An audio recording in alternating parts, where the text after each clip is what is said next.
The setting is Stockholm, Sweden, this year.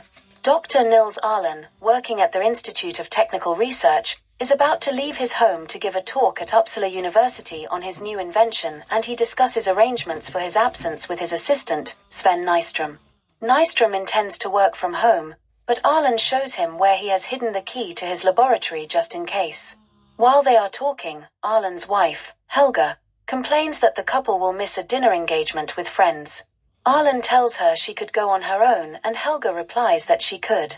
At Uppsala University, Arlen's demonstration of his invention creates enormous interest, not the least from a colonel in the Swedish army. It is a device which allows huge amounts of energy to be stored, as audio recordings, on barium discs. When played back, the discs release enough power to fuel a small town or propel a rocket or flying bomb across the Atlantic. Naturally, the military are interested in this and request that Arlen provide them with the specifications for his recorder by yesterday. Returning home from Uppsala, Arlen finds his apartment disturbed and his wife and the key to his laboratory both missing. A search of the lab reveals that the vital components of the recorder have been stolen. He alerts the police and the head of his institute, and an investigation begins. Arlen, however, soon becomes impatient with the attitude of Police Inspector Peterson and, having established that his assistant Nystrom is also missing, begins an investigation of his own. This takes him to a rendezvous with a mysterious baroness in Karlstad, with whom Nystrom has been in correspondence. The baroness denies all knowledge of Nystrom, although she answers to the description of a frequent visitor that Nystrom has had. As Arlen is leaving her house, the Baroness manservant tells her she has a call from Leksand.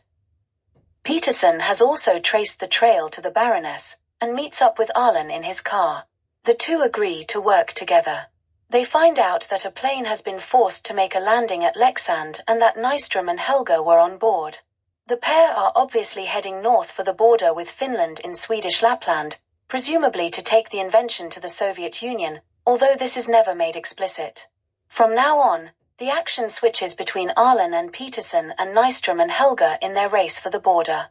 When a blizzard begins, Arlen remarks that the weather is visited on the just and unjust alike and then wonders which of them is which. The chase takes all four protagonists into the territory of the local Sami people, referred to here as Lapps. Nystrom and Helga have hired 3 Sami as guides, while Arlen and Peterson join a large family group who are taking their reindeer across the border. Right from the start, the presence of Arlen and Peterson causes discord amongst the Sami, many of whom regard them as bad luck and resent the distraction of involving themselves in the chase, but their leader, named Anders, is supportive of Arlen and Peterson and persuades the rest to accept them. Nystrom and Helga lay a false trail which leads Arlen's group over a cliff, destroying their reindeer herd. Anders takes his own life out of remorse and the group disbands. Arlen and Peterson are left with a small group led by the young Sami woman Kara Niemann. When Arlen and Peterson criticize the savagery of the Lapp culture, Kara defends it and reveals that she is the granddaughter of Anders. Arlen warms to her and the two begin to fall in love. However, Kara's group is soon in deep trouble, as they have attracted the attention of 2 different packs of wolves and lack the firepower to defend themselves. Just all seems lost. One of their party spots a group of birds circling overhead. One of them descends and kills a wolf. It is an eagle, controlled by one of a group of Sami hunters. More birds descend and the wolves are driven off. The group is taken to the eagle hunters' village in the Hidden Valley, a kind of local Shangri-La. The valley is a refuge, but is under constant threat of avalanches from the mountains which overhang it.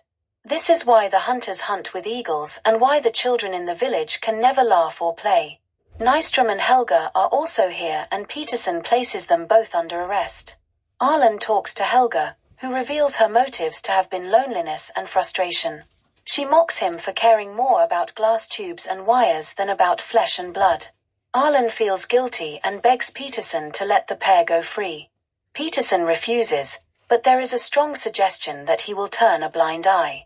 Before any plan can be made, however, Nystrom takes matters into his own hands, and he and Helga attempt to escape by crossing the mountains above the village.